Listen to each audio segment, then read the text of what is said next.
Reka dushimire bagenzi bacu mu ishami ry'amakuru mu kiganiro iSport kuri radio Imanzi ndetse na Ishusho TV isa sita zirenzeho umunota umwe. Nitwa Leonce Nyirimana twinje mwanya w'amakuru ku buryo bw'incamake akaba ari n'amakuru agezweho. Rwanda rwashyizwe ku mwanya wa kabiri mu bihugu bicunga neza ndetse bikerekana uko ingengo y'imari yarwo ikoreshwa muri Afrika y'Iburasirazuba ku isi ruza ku mwanya wa 28. Ibi rero ni bikubiye muri raporo y'ikigo mpuzamahanga giharanira ikoreshwa neza ry'ingengo y'imari no kurwanya akarengane International Budget Partnership yashyizwe hanze ku itariki ya 14 z'ukwezi kwa munani uyu mwaka. Ni raporo itangwa buri myaka ibiri iva mu bugenzuzi bukorwa na IBP cyane cyane ku mikoreshereze y'ingengo y'imari, uruhare n'abaturage mu kugena no kumenya imikoreshereze y'ingengo y'imari ndetse n'uburenganzira ku mikoreshereze y'ingengo y'imari. Mu bijanye no gutanga amakuru ku mikoreshereze y'ingengo y'imari no kugira ingengo y'imari ifunguye, u Rwanda rwagize amanota 55% ruvuye ku manota 50% rwari rufite muri 2023.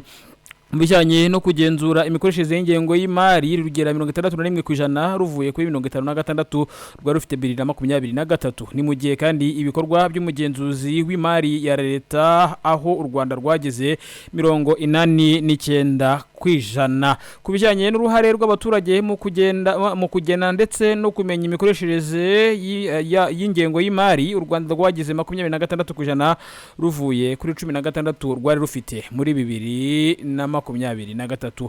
Umuyobozi nshingwabikorwa w'umuryango mpuzamahanga urwanya ruswa n'akarengane ishami ry'u Rwanda Transparency International Rwanda Apollinaire Mupiganyi yagaragaje ko nubwo imibare yagiye izamuka hari aho ikiri hasi cyane ndetse hakwiriye no kongerwamo imbaraga. Akomeza rero agaragaza ko uko kutagira uruhare rugaragara mu igenwa ry'ingengo y'imari ariho hava ibibazo bitandukanye birimo iyubakwa ry'ibikorwa remezo bidakoreshwa. Umuyobozi w'ishami rishinzwe ingengo y'imari muri Ministeri y'Imari Jeannette Rwigamba yagaragaje ko ibibazo byose byagaragajwe bigiye guhabwa umurongo, harimo gushyiraho urubuga rwohereza abantu kubona amakuru ajyanye n'ingengo y'imari. Kuva ubu bugenzuzi bwatangira gukorwa mu Rwanda muri 2015, raporo yagaragaje ko icyo gihe u Rwanda rwari rufite amanota 36%, muri 2017 aragabanyuka agera kuri 22%, muri 2019 agera kuri 39%, muri 2021 aba 45%, mu gihe muri 2023 yabaye 50%. Mu yandi makuru kandi agezweho, ikigo cy'igihugu cy'u Uganda gishinzwe ubuziranenge UNBC kivuga ko cyamenye binyuze ku mbuga nkoranyambaga icyemezo cyafashwe n'u Rwanda cyo guhagarika bimwe mu binyobwa bikorerwa muri Uganda kubera ko bivuga ko bitujuje ubuziranenge. Guverinoma y'u Rwanda imaze iminsi ikora igikorwa cyo kurwanya no gukumira inzoga bivuga ko zitujuje ibisabwa ndetse n'ubuziranenge. Muri icyo gikorwa rero inganda zisaga 100 zimaze gufungwa mu gihe abantu benshi bamaze gutabwa muri yombi. Mu binyobwa rero byabujijwe kwinjira mu Rwanda harimo ibikorerwa muri Uganda ndetse Tanzania, Kenya, Uburundi.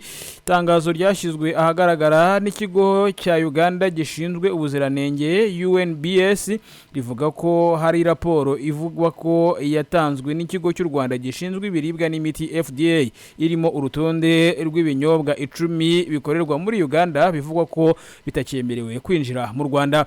Mu itangazo UNBS ishimangira ko ibyo binyobwa 10 byose bifite impapuro zibyemeza ko byujuje ibisabwa ndetse n'ubuziranenge ari nta makemwa. Kubwa NBS rero kubuza ibyo binyobwa kwinjira mu Rwanda cyane byarenze ku masezerano rusange hagati y'ibihugu bigize umuryango wa Afrika y'Iburasirazuba wo kwemeranya kubahiriza ubuziranenge bw'ibicuruzwa nk'uko biteganywa n'amategeko agenga uburenganzira ndetse n'ubuziranenge muri uwo muryango. Nk'uko itangazo rya UNBS ribivuga, ayo mategeko ateganya ko iyo hagaragaye ikibazo kijanye n'ubuziranenge bw'ibicuruzwa kiva mu gihugu kimwe cya East Africa, ikigo gishinzwe ubuziranenge mu gihugu cyo gicuruzwa cyaturutsemo kigomba kubimenyeshwa.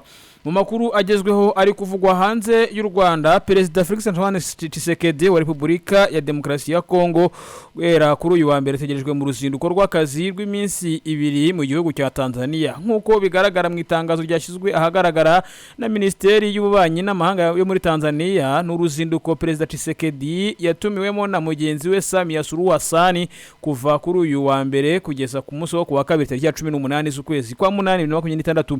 Itangazo kandi rikomeza rivuga ko Perezida Samia Suluhu Hassan azakira Tshisekedi muri Zanzibar. Ibiganiro byabo bikazibanda ku ngingo zitandukanye zirimo ubucuruzi n'ishoramari, ubuhinzi, amabuye y'agaciro, ingufu, ibikorwa remezo n'ubwikorezi, ubuzima ndetse n'umutekano.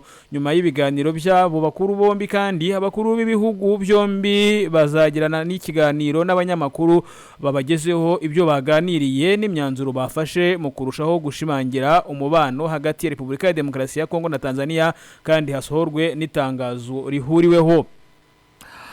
Mu yandi makuru, abantu 6 baguye mu bitero bya Ukraine mu Burusiya, abandi 4 barakomereka mu bitero byagabwe mu karere ka Belgorod mu Burusiya mu ijoro ryo kuri uyu wa mbere. Byatangajwe n'umuyobozi w'agateganyo w'ako karere Alexander Shuvayev nkuko yabinyujije ku rubuga rwa Telegram. Shuvayev abinyujije ku rubuga rwa Telegram mu gitondo cyo kuri uyu wa mbere yavuze ko abakomeretse harimo umwana w'imyaka 14. Ibi bitero byagabwe nyuma y'ijoro rimwe abayobozi b'Uburusiya bavuze ko Ukraine yagabye igitero gikomeye kurusha ibindi byose yagabye muri uyu mwaka, kikaba cyanahitanye nibura abantu 7.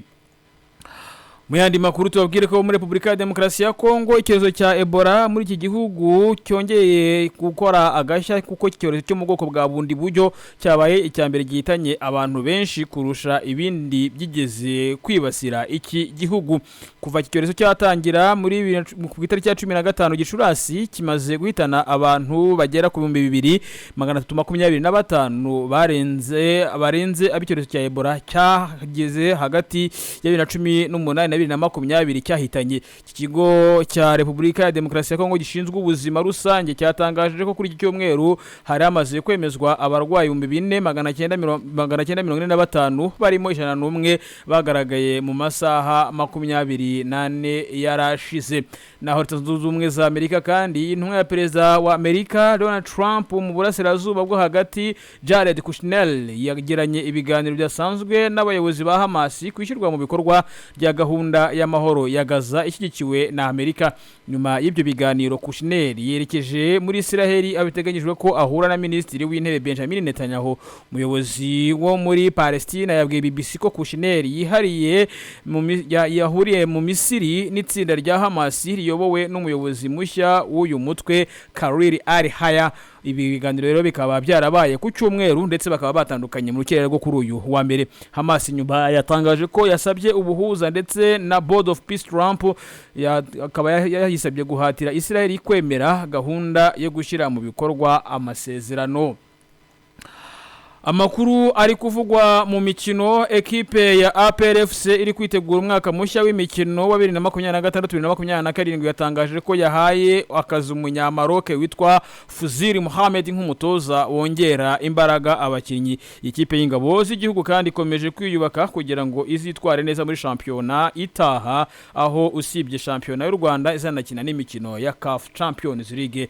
Nuko dusoje amakuru yacu yaragezweho. Genitwa Leonce Nyirimana, mukomeze kunogerwa na gahunda za radio Imanzi yumvikana ku 105 n'igice kimwe FM.